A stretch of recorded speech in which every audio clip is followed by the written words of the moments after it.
¿Por qué es diferente y cómo podemos apoyarlo? Silvana Plaza es máster en logopedia educativa, especialista en atención temprana y en los últimos 15 días es la segunda vez que vamos a abordar el autismo, porque es un tema muy importante, tiene una incidencia también relevante dentro de la sociedad y porque hay mucha información que no se conoce y de la cual hay que aprender. Silvana, hoy dedicamos entonces esta conversación al lenguaje. Bienvenida. Muchísimas gracias, Clara María, por tenerme otra vez. ¿Cómo podemos entender entonces el lenguaje? Y tú nos dices, es diferente. ¿Por qué es diferente? El lenguaje es una herramienta que nosotros tenemos, es una habilidad en la cual por medio de códigos nos comunicamos. Y el lenguaje responde mucho a nuestro perfil neurológico, a nuestra arquitectura neurológica.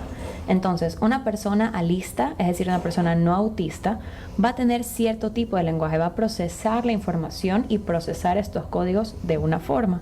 Mientras que una persona autista va a procesar códigos e información de otra forma. Entonces, la idea es identificar que estos dos son esencialmente distintos, pero ambos son funcionales. Bien, este es un tema que es un poco complejo de entender para quienes no tienen en el entorno a alguien con autismo. Entonces, comprendamos esta división. Entiendo que hay como una especie de división entre un lenguaje oral y un lenguaje no oral. Correcto. Recordando que el lenguaje es el intercambio de códigos, vamos a poner que ese código es una palabra. Tenemos palabras habladas, que es el lenguaje oral, y tenemos palabras no habladas. Tenemos palabras por lenguaje de señas, palabras por lenguaje escrito. Entonces, ¿te parece si hoy día vamos a conversar un poco sobre este lenguaje oral, sobre el uso del lenguaje verbal oral, cómo se ve en la comunidad autista, correcto? Perfecto. Perfecto. Algo que veo mucho, Clara María, con mucha frecuencia, es familias o entidades educativas que vienen con la duda de por qué, si este niño ya habla, que es el primer gran hito, gran éxito para ellos, ¿por qué habla diferente? ¿Por qué se comunica en su propio idioma? ¿O por qué todavía no respeta las reglas gramaticales? ¿Por qué habla en tercera persona? ¿O por qué utiliza con tanta frecuencia frases o fragmentos de lenguaje que he escuchado previamente en una conversación, en una película, y ellos quieren que ellos generen su propio lenguaje, que no sea este lenguaje copiado? Entonces, de ahí viene el punto de partida, es entender por qué utilizan el lenguaje de esta forma. Bien, hoy además estamos abordando esto comprendiendo la necesidad de que el entorno, es decir, la necesidad es como incluirnos todos en esto. Correcto. ¿Cierto? Que no sea tan lejano comprender cómo comunicarse con alguien que tiene autismo y también no puedo decir manejar el mismo idioma porque estamos hablando de que el lenguaje es distinto, pero sí entender los códigos. Correcto, exactamente. Ok, si alguien se empieza a imaginar entonces esa oralidad, ¿de qué estamos hablando? Tenemos un espacio de ciencia que es relativamente nuevo, en donde estudiamos ese tipo de lenguaje oral, que es el estilo de lenguaje de un gran porcentaje de la población autista. Podemos decir que es de más del 50% de la población. Este tipo de lenguaje se llama procesamiento gestáltico del lenguaje. Vamos a dejarlo en lenguaje gestáltico para que sea más fácil de entender. Este lenguaje gestáltico se da de forma casi contraria a la de la población alista. Vamos a coger un niño que no es autista, un niño alista regular. Este niño va a empezar a decir primero balbuceos, luego palabras aisladas, que son estas palabras sueltas, y con el tiempo va a ir formando oraciones de dos palabras, de tres palabras, hasta hacer frases completas. Un niño que es un procesador gestáltico, probablemente un niño que sea autista, va a empezar al revés. Su primera emisión, después de hacer estos sonidos, estas vocalizaciones normales de bebé, tal vez sea una frase completa, que él todavía no puede deconstruir en palabras aisladas. Entonces, si tú ves a un niño alista y le dices, ¿a dónde vamos?, ese niño te va a responder arriba. Si tú le preguntas tal vez a un niño autista en una misma situación, ¿a dónde vamos?, él va a leer ese contexto y la frase a la que va a poder acceder, que sea relevante para él, tal vez sea decirte al infinito y más allá. Y queda en el adulto o en el otro que está interactuando con él, en entender a qué se refiere con esta frase y que está bien que sea una frase y no una palabra aislada. Como interpretar esto. Exactamente. Y tener conocimiento de que va a ser algo compuesto, sí, y no simple. Correcto. Ahora, ¿hay que retroceder? Es decir, ¿hay que ayudarles a dividir las partes? Exactamente. Este proceso tiene su orden y su tiempo. Muchas veces un error que veo en las familias y en las escuelas es que tratan de acelerar este proceso de deconstrucción de frases a palabras aisladas propias. Entonces, no sé si te parece si comentamos un poco cómo se da esta deconstrucción, en qué orden va y cronológicamente cuándo es ideal empezar a avanzar en este proceso. Sería ideal porque no conocemos sobre este tema, así que estamos hoy aprendiendo. Buenísimo. El lenguaje gestáltico tiene 3 etapas. La primera es cuando el niño dice estas frases completas. Imagínate como un tronco de un árbol, está completo. El niño todavía no las puede dividir. Las va a decir tal cual las escuchó. Las mamás incluso me dicen, es que es impresionante, es el mismo acento, es la misma entonación, es tal cual como lo dicen en la película. Eso es maravilloso, es excelente. Nuestra primera etapa. ¿Qué hacemos ahí? Responder, utilizar su mismo bloque, aceptarlo, abrazarlo como válido, como funcional, y tratar de incluir más bloques, todos grandes. Incluirnos en su juego, entender sus intereses, ver sus películas, empaparnos de su idioma, para crear este como camino de comunicación y que él se empiece a empapar poco a poco del nuestro. Ok, como conocer su atmósfera. Correcto. Esos insumos de donde él está sacando toda esta comunicación. Exactamente, por eso es tan importante respetar el juego autista y entender sus intereses como nuestras vías de conexión, no como un problema. Bien, esa es la primera, que es como completo. Es la fase 1. La fase 2 está cuando ya pueden romper estas frases, pero no en palabras aisladas, sino en todavía paquetes de 2 palabras. Entonces empiezan a mezclar y combinar sus propias frases previas en nuevas frases que todavía son estos bloques completos. 2 palabras que no necesariamente tienen conectores, es decir, no hay artículo, no hay, no, son 2, digamos, no sé, verbos, o pueden ser 2 sustantivos. Más o menos. Por ejemplo, manteniéndonos en el ejemplo del infinito más allá, si tenemos un niño que sabe decir, mamá, vamos al carro, e infinito más allá, luego puede decir, mamá, vamos al infinito y más allá. Coge un fragmento de una, un fragmento de la otra y las une. Ok. De nuevo, todavía no tienen sentido gramatical, pero tienen sentido funcional si es que la persona puede leer el lenguaje. Claro, claro. Si nos ponemos en ese lugar y comprensión de este lenguaje gestáltico en el cual sí tiene sentido lo que te está diciendo. Correcto. Listo. Esa sería la fase 2. La 2. Empieza a romper, pero no del todo. Exactamente. La 3 es cuando ya están rotas en palabras aisladas. A veces los adultos nos saltamos la 1 y la 2 y queremos ir directamente a la 3. La 3 es cuando ya puede decir, mamá, quiero ir al carro.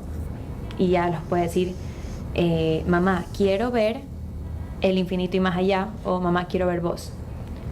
Y la 4 es cuando ya este niño ya domina el lenguaje y ya tiene mayor coherencia gramatical, cuando sus oraciones ya tienen sentido, están propiamente conjugados todos los verbos, domina femenino y masculino, la temporalidad, ya cuando está el lenguaje entre comillas normal, como lo vemos las personas alistas, ya es un lenguaje completamente entendible.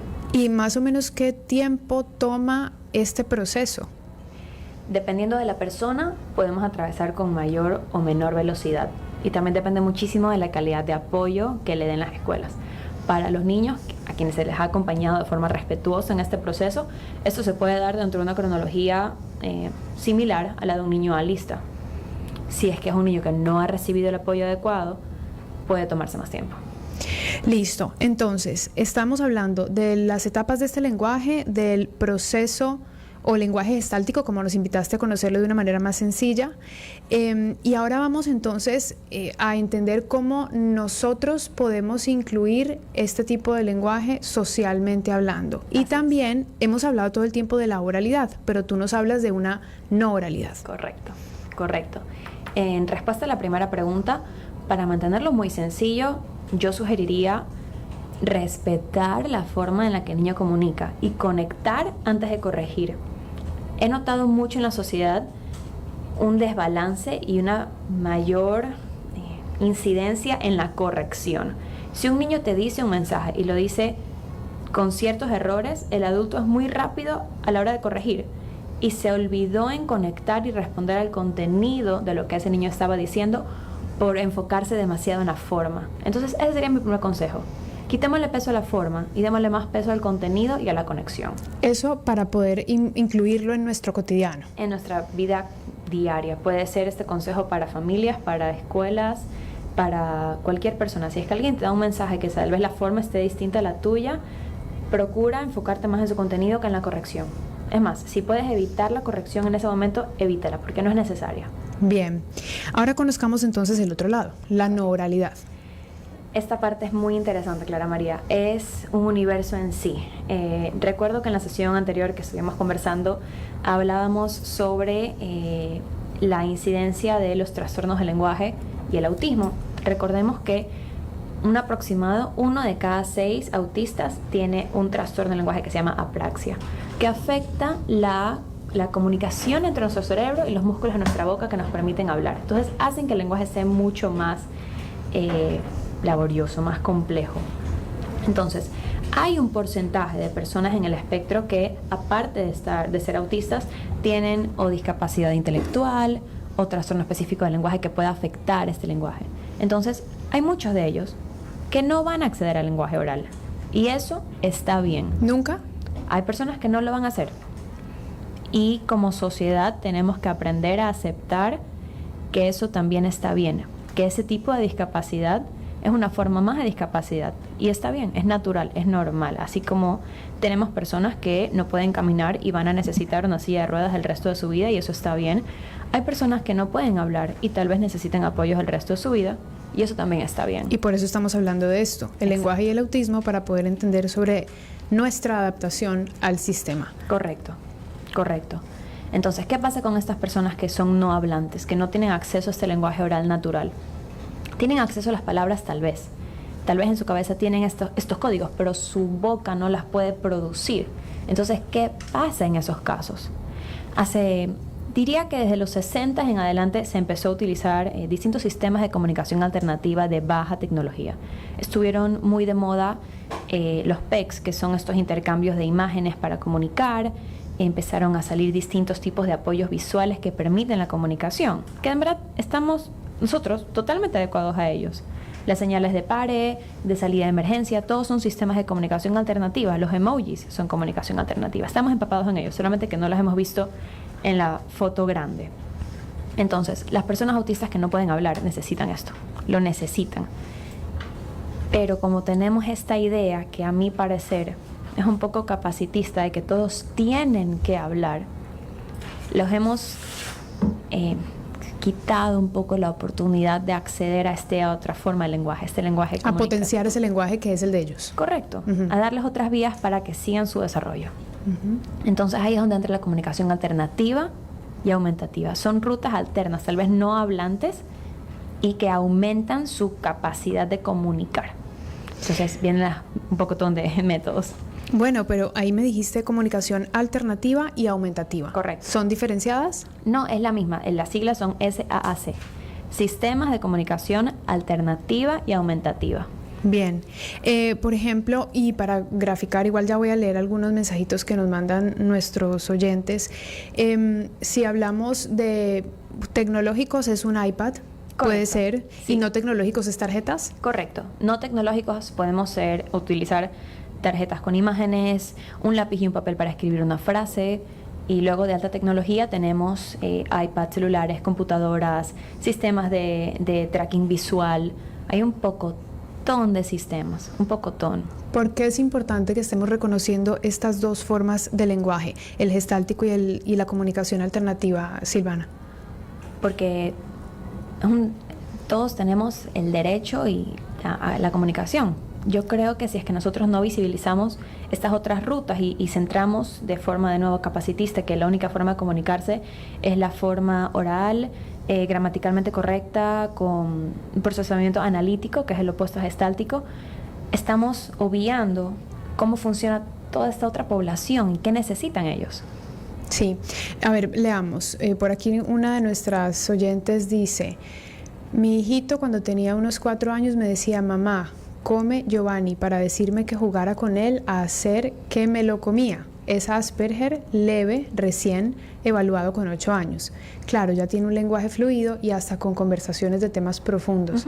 Mira qué complejo que es tener un hijo que se comunica contigo de esta manera y no tener conocimiento solo hasta los 8 años, que es Asperger, que nos puedes aclarar también. Ya a una persona Asperger también se le dice que está dentro del espectro autista. Correcto. Desde el 2013 el DSM-5 engloba cualquier rama del espectro autista como Asperger dentro del paraguas de autismo. Ahorita ya no se dice síndrome de Asperger, sino simplemente espectro autista, tal vez en grado 1, que es necesidad de ayuda muy moderada, porque ella me comenta que notaba que era leve. Sí. Esto lo comentaste también en la clase anterior que diste, en el taller anterior. Yo estuve, aprendí de ahí algunas cosas, todo mejor dicho. Bakery House dice súper interesante el tema, y sí pienso, y lo digo también, no lo hablamos tanto como debería ser. Ahora, te lo pregunté la vez anterior que viniste, y es cómo por ejemplo, escuelas, los sistemas educativos o el sistema educativo se puede adaptar a este tipo de lenguaje, a este tipo de comunicación, cuando en realidad casi siempre vemos, como también se ve con la discapacidad, que son las personas, sus entornos familiares, sus madres, etcétera, las que tienen que esforzarse para entrar en el sistema. Correcto. ¿Cómo tú ves esa transición? Nos has dado, por ejemplo, 2 tipos de lenguaje, el gestáltico y la alternativa. ¿Esto puede introducirse fácilmente en la educación actual, en el sistema actual?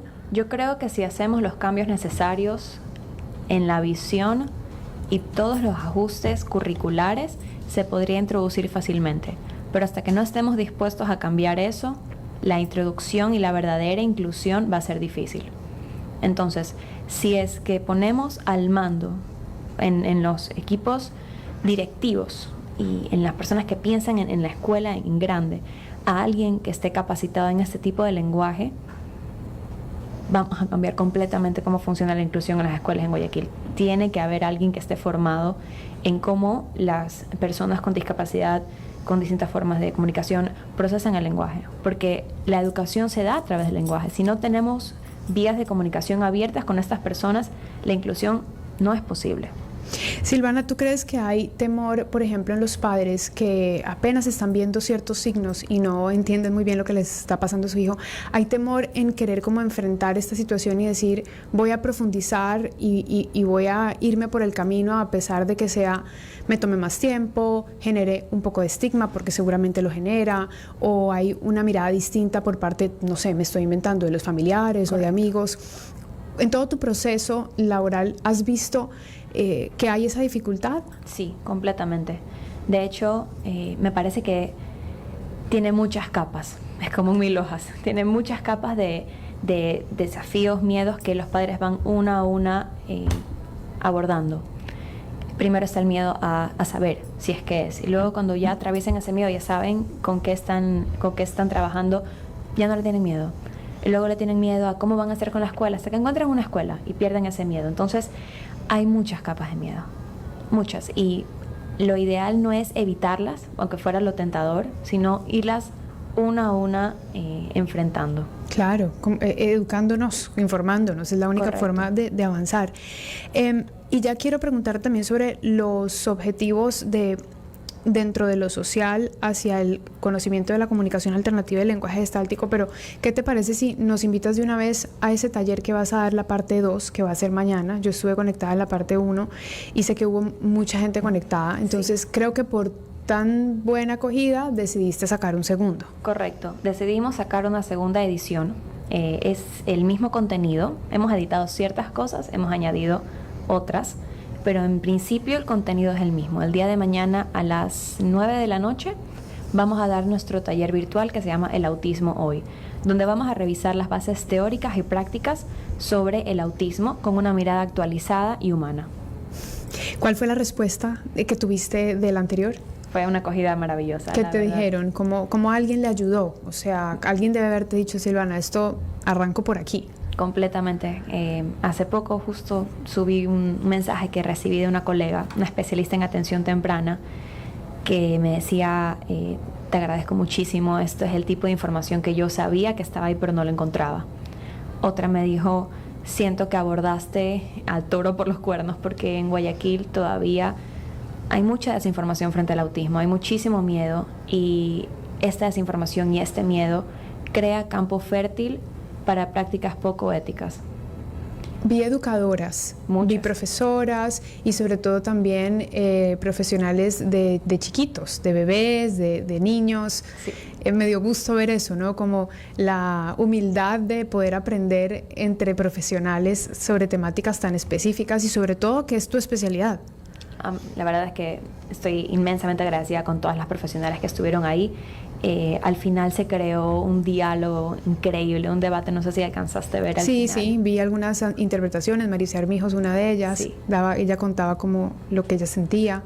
Es exactamente eso lo que queremos crear. Queremos crear espacios de conversación y diálogo entre profesionales, porque el progreso está en que cada una de nosotras como profesionales, que cada una de las familias, que todos pongan su grano, su pieza a este rompecabezas gigante para poder avanzar hacia un mundo más inclusivo, que es en verdad algo que no veo tan difícil en Guayaquil. Es una ciudad pequeña y en eso tenemos cierto poder, es algo positivo. ¿Cómo las personas pueden inscribirse a este taller? Pueden inscribirse a través de nuestra página de Instagram en expresa.es o pueden escribirnos a nuestro WhatsApp de la oficina, donde les enviaremos el formulario de ingreso y les podemos enviar el link de acceso al taller. Tiene costo, ¿verdad, este taller? Sí, este taller tiene un costo de $25. Bien, si nos quieres compartir el número de WhatsApp, porque de todas formas no todo el mundo tiene Instagram, no todos los que nos estén escuchando necesariamente tienen Instagram, pero yo voy a repetir, la cuenta es @expresa.es. Ahí van a encontrar algunos datos y contenido compartido por Silvana Plaza, quien es nuestra invitada de hoy, máster en logopedia educativa, especialista en atención temprana, y nuestro tema de hoy es el lenguaje en el autismo, por qué es diferente y cómo apoyarlo. ¿Tienes el número ahí cerca? Sí, para que lo compartas. El número de la oficina es 096-740-1195. 096-740-1195. Esta entrevista de todas formas va a quedar grabada, entonces si alguien necesita otra vez el dato, o puede revisar nuestra entrevista o nos escribe internamente también a nosotros. Para quienes nos están siguiendo en el Instagram, en el Facebook, en el Twitter, bueno, en el Twitter no estamos todavía, en la página web de Radio Centro. Me dice que sí, Víctor. ¿Hoy? Sí. Ya, ok. Dice, trabajé en una escuela particular y la inclusión de estos niños era ficticia.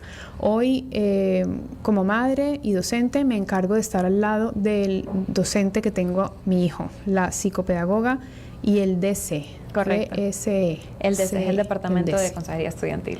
Departamento de Consejería Estudiantil, sí. Que todos deberían entonces, bueno, y mira, esos son testimonios que nos aportan. Estamos invitando entonces, después de esta conversación, a quien tenga más dudas, a que pueda ir a el taller que Silvana nos está invitando a ser parte, que es para entender un poco más el autismo.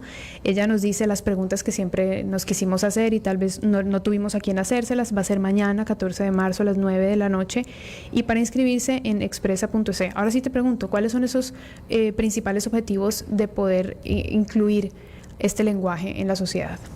Es poder romper estas barreras comunicativas que están frenando a estas personas de comunicarse con nosotros y compartirnos su valiosa perspectiva sobre el mundo. Tienen cosas muy valiosas que decir. ¿Qué hubiera pasado si es que Stephen Hawking no hubiera tenido acceso a un dispositivo de comunicación alternativa? ¿Cómo estaríamos hoy en día? ¿Cuántas personas, te acuerdas la relación que nos hiciste y lo hiciste también en el taller, el porcentaje mundial de personas con autismo?